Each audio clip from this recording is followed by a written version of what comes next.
ఓం నమః శివాయ. ఓం నమః శివాయ. ఓం నమః శివాయ. ఓం నమః శివాయ. ఓం నమః శివాయ. ఓం నమః శివాయ. ఓం నమః శివాయ. ఓం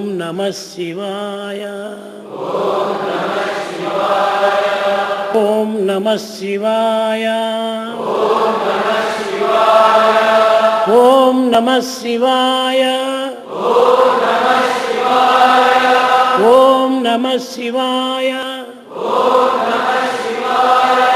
ఓం నమః శివాయ. ఓం నమః శివాయ.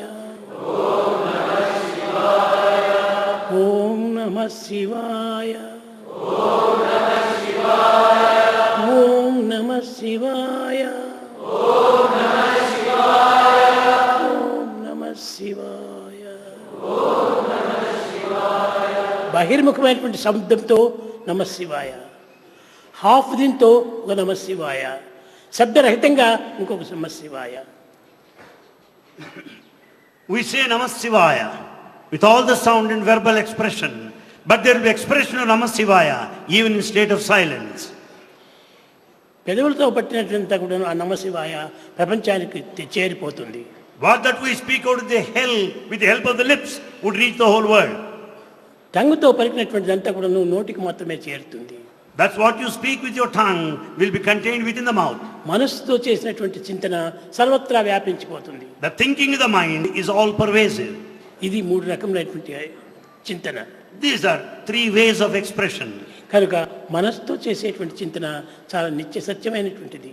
That what you do with your mind is eternal. ఆ విధంగా మీరు మనసుతో చేసుకుంటూ, లేకపోతే రూములో 10 మంది అంతా ఉంటారు, వాళ్లకు నిద్రాభంగం కలగకూడదు, ఇంకొకరికి డిస్టర్బెన్స్ కలగకూడదు, కలుక్కోకుండా నోటితో చెప్పకుండా మనసుతోనే అనుకోండి.